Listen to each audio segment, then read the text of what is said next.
nous sommes face à l'héliodôme, une conception architecturale totalement insolite. Expliquez-nous un peu comment vous avez trouvé cette idée pour construire des maisons pareilles. L'idée, c'est de s'accorder. Donc, quand on cherche l'accord entre la Terre et le Soleil, on trouve une géométrie. Et cette maison, en fait, ça n'est que cette géométrie-là. C'est l'expression de la géométrie, l'histoire du temps qui se retrouve dans un volume.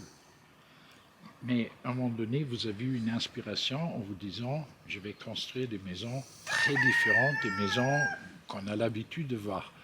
La forme, elle est particulière, la conception est particulière, l'utilisation des ressources naturelles comme le soleil est totalement différente.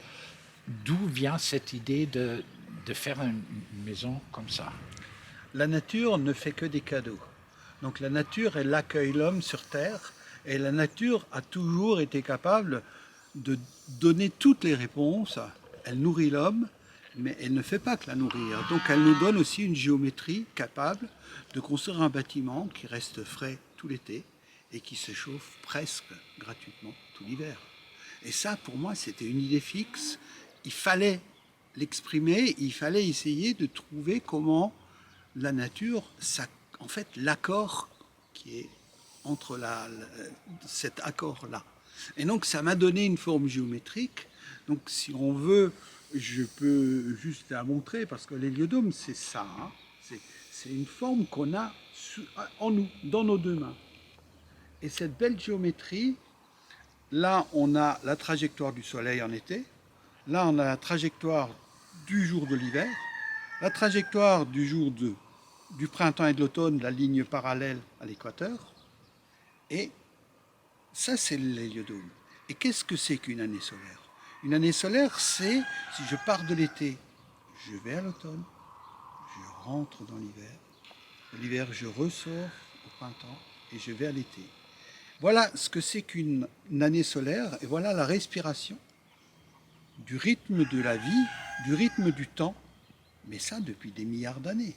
Et donc, ça n'est que cette vieille histoire qui tout d'un coup se retrouve exprimée tout simplement dans le volume, dans la troisième dimension. C'est extraordinaire, je confirme, quand on est à l'intérieur, on est quand même en hiver, il ne fait pas très très chaud dehors. À l'intérieur, il y a une atmosphère tout à fait sympathique, c'est comme chauffé. Et si j'ai bien compris, en été, c'est frais et agréable parce que vous utilisez les ressources naturelles que le soleil vous offre.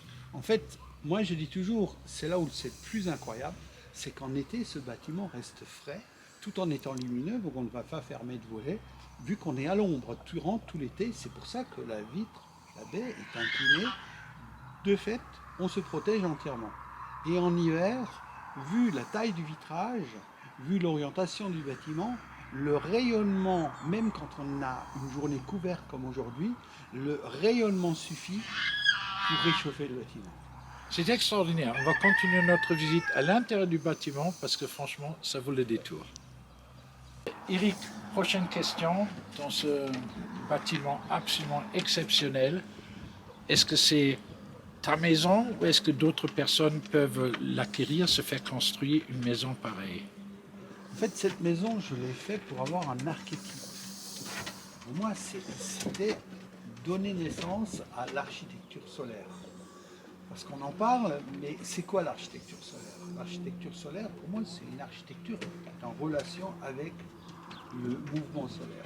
Et donc, à partir de là, j'ai construit, on peut dire, une bonne dizaine de maisons. On a des très beaux projets à venir.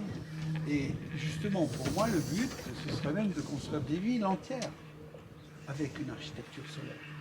Est-ce que je me trompe si je dis qu'il y a une sorte d'architecture d'humilité qui replace l'être humain dans le contexte naturel qui est là et on n'essaie pas d'imposer une architecture à la nature qui dénature finalement notre environnement? En fait, la nature accueille l'homme et l'homme vit en accord avec la nature. C'est bien le but, c'est bien la conscience de l'aujourd'hui, c'est que quelque part, l'homme doit réussir à revivre avec la nature. Et pour revivre avec la nature, la première des choses, c'est qu'il se réaccorde au rythme de la nature et à la géométrie que nous offre la nature. La géométrie a été quelque chose de très important dans toutes les anciennes civilisations. Aujourd'hui, j'ai l'impression qu'on l'a un peu perdue. Il faut qu'on la remette au centre.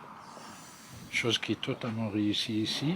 La dernière question, on va la faire à l'intérieur, parce qu'il faut quand même tourner aussi quelques images à l'intérieur de cette maison qui est totalement exceptionnelle. Dis-nous un peu, qu'est-ce que tu as fait comme formation pour arriver à ce type d'architecture et ce type de travail? En fait, au départ, c'est l'histoire de l'art que j'ai eu, les cours d'histoire de l'art que j'ai eu le droit d'avoir pour ma formation d'ébéniste. Et disons, l'histoire de l'art, c'est l'architecture, l'histoire de l'architecture. L'histoire de l'architecture, c'est l'histoire des trajectoires du soleil. Parce que les pierres mégalithiques, toutes les civilisations, on peut faire un tour du monde, toute l'histoire est liée au soleil. J'avais pas 20 ans quand j'ai dit à mon prof d'histoire de l'art, mais il est où le soleil aujourd'hui dans l'architecture? Et puis ça m'a plus lâché.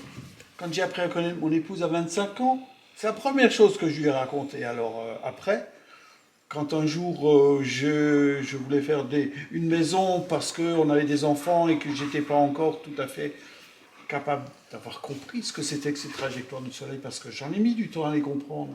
Un jour, elle me dit non, non. Si on s'est rencontrés, c'est pour que tu puisses faire ta maison avec les trajectoires du soleil. Et tu l'as réalisé. Et puis donc j'ai... Mais je peux vraiment dire, c'est grâce à Cathy. Cathy qui est ton épouse et qui travaille avec toi. Ah oui, toi. oui, parce que je dirais, c'est comme, moi j'aime dire, c'est comme si chacun de nous avait en fait quelque chose à faire. On vient sur Terre, on a comme quelque chose à faire. Puis à un moment, on oublie. Parce qu'il y a une société qui est là, qui pousse, qui a des systèmes, qui a des principes, qui a plein de choses. Puis il faut faire comme tout le monde. Et puis on oublie un peu pourquoi on est venu. Les questions viennent en discutant avec toi. Autre question qui m'intéresse. On est actuellement dans une situation où les pénuries énergétiques commencent à se dessiner assez clairement. Est-ce que ce type de maison, l'héliodôme, pourrait être une réponse à cette pénurie d'énergie? Parce que, si j'ai bien compris, vous ne dépensez quasiment rien pour le chauffage ou pour, en été pour refroidir, parce que tout ça, c'est naturel. En fait, si on veut, c'est économe. C'est pas une maison qui sera positive en énergie ni rien. C'est une maison économe. Et une maison qui est bien conçue comme celle-là, il faut voir que dans 20 ans, 50 ans, 100 ans, la maison sera encore là. À chaque fois que le soleil brillera en hiver, elle se réchauffera gratuitement. Et tout l'été, pendant toutes ces années, tous les étés, elle sera économe parce qu'elle restera fraîche. Donc c'est un pari sur l'avenir. Et forcément, on aura besoin de peu d'énergie, mais le problème énergétique, il est beaucoup plus complexe. Par contre, de vivre dans une maison où le bien-être est offert par la nature, et d'oublier un peu tout ce côté énergétique, consommation et tout ça, et en fait, de ne pas être consommateur, tout simplement. Extraordinaire. Franchement, on y est bien. Moi, je ne repars plus.